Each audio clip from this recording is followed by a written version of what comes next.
laporan dari negeri di bawah Bayu petang ini. Jumlah penduduk terkesan banjir meningkat.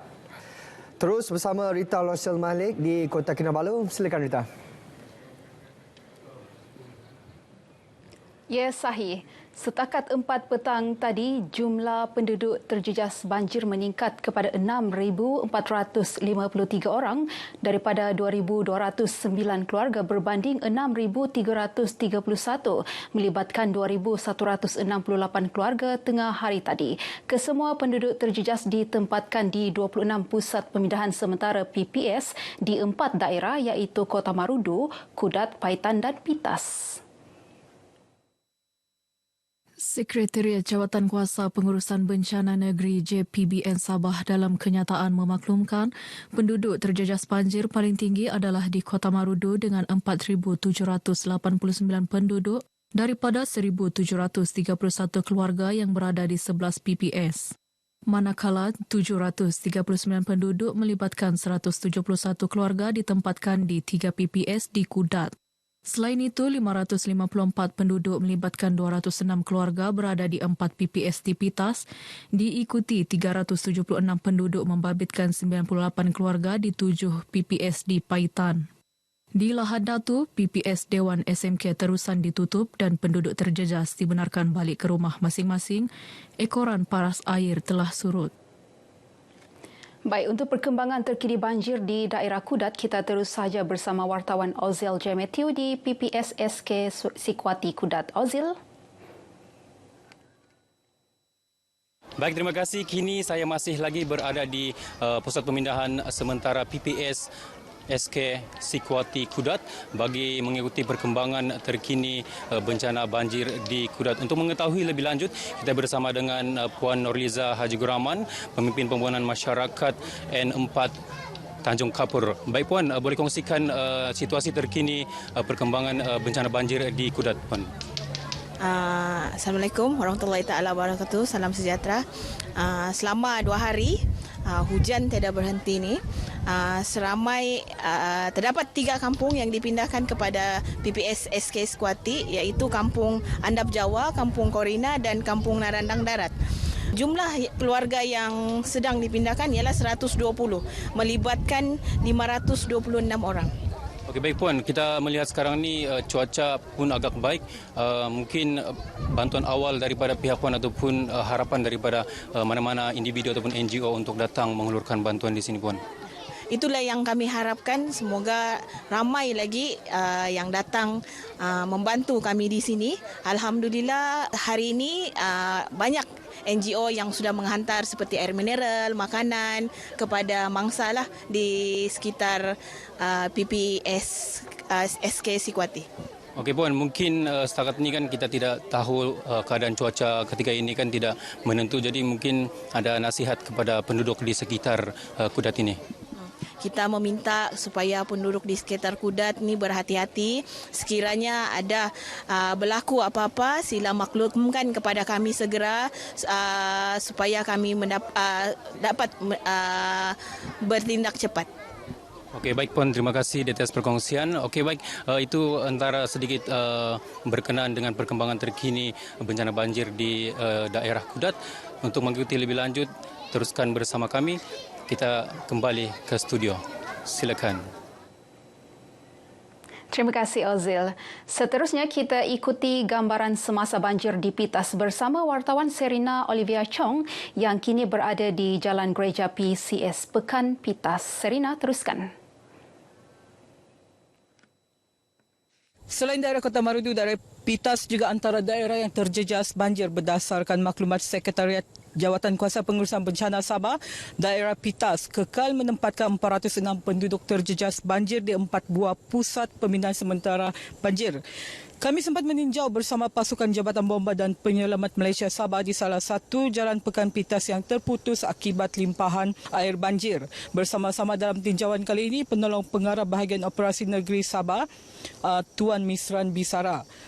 Tuan, boleh Tuan kongsikan operasi pihak bomba sepanjang situasi banjir di Sabah? Okey, terima kasih pihak RTM. Hari ini kita telah turun ke daerah Pitas bagi meninjau sendiri keadaan banjir yang berlaku.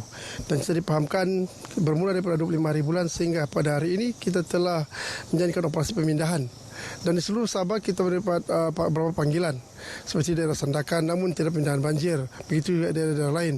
Dan yang teruk pada kali ini adalah daerah Pitas, Kota Marudu dan juga Kudat. Dan hampir 6,750 mangsa telah dipindahkan dan pihak bomba sendiri masih lagi menjalankan kerja-kerja pemindahan. Di mana tumpuan kita pada kali ini adalah di kawasan Pitas itu sendiri sebab terdapat jalan yang putus akibat limpahan air sungai daripada leburan jalan utama di daerah Pitas ini. Tuan, bagaimana pula dengan aset yang digerakkan sepanjang operasi pemindahan dan penyelamatan penduduk terjejas banjir? Okey, sejak kita menerima amaran hujan lebat akan berlaku di daerah Sabah, pihak Jawatan Bomba telah meletakkan aset seperti bot, lori dan pembuai 4 di kawasan Pitas, di mana Pitas ini lebih kurang 50 km daripada Kota Marudu dan tiada balai bomba yang berada di sini. Dan syukur strategi kita berjaya di mana kita telah dapat menjalankan penyelamatan dengan pantas dengan adanya kolaborasi dengan agensi lain di mana kita telah bersedia awal sebelum ketibaan banjir itu sendiri. Tuan, mungkin dalam situasi ketika ini mungkin apa nasihat Tuan kepada penduduk di kawasan-kawasan yang mungkin cenderung banjir ni, Tuan?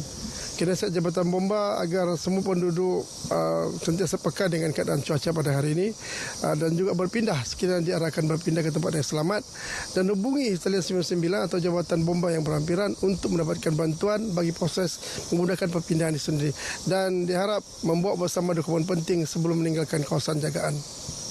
Baik Tuan, terima kasih kepada Tuan Misran atas perkongsian tadi. Sekian perkongsian semasa kami bawakan daripada daerah Pitas. Baik, terima kasih Serina. Sementara itu, sebuah PPS kekal perlu dibina di daerah Pitas bagi menampung penduduk yang dipindahkan ketika berlakunya bencana khususnya banjir.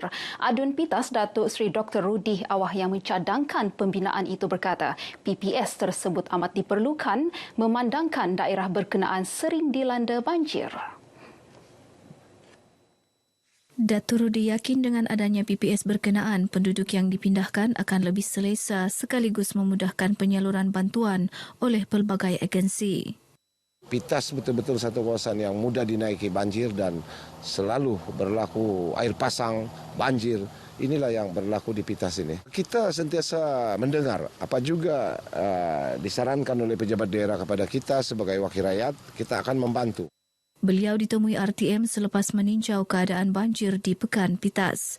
Sementara itu, pegawai daerah Pitas yang juga pengurusi Pusat Kawalan Operasi Bencana PKOB daerah Pitas, Nahalan Meduna, turut menyokong cadangan tersebut. Di Pitas kita memerlukan satu PPS berpusat untuk sebab tiap-tiap tahun berlaku ni banjir. Jadi saya setuju dengan cadangan yang berhormat Datuk Rudi supaya ada PPS berpusat di daerah Pitas inilah.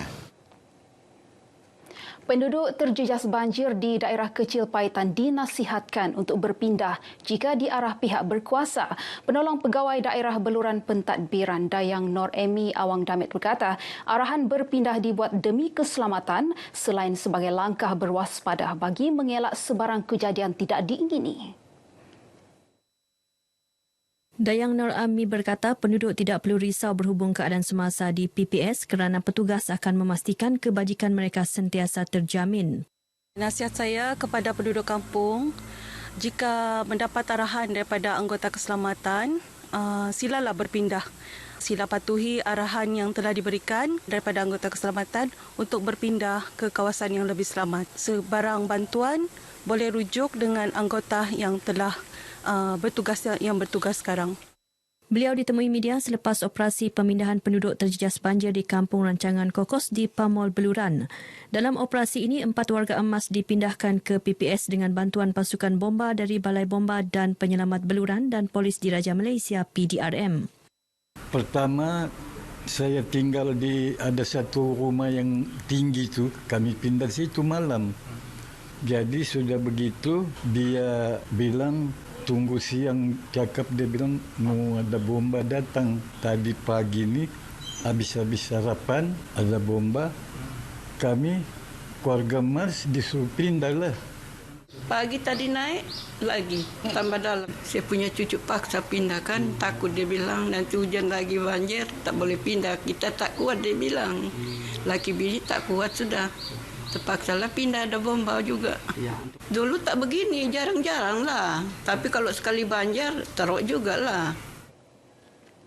3 ahli Dewan Undangan Negeri Adun mengangkat sumpah jawatan sebagai pembantu Menteri Kerajaan Sabah di Istana Seri Kinabalu. Mereka adalah Naib Presiden Parti Bersatu Sabah yang juga Adun Lumadan, Datuk Ruslan Muharam, Adun Likas, Tan Lee Fat daripada DAP dan Adun Inanam Pito Galim daripada PKR.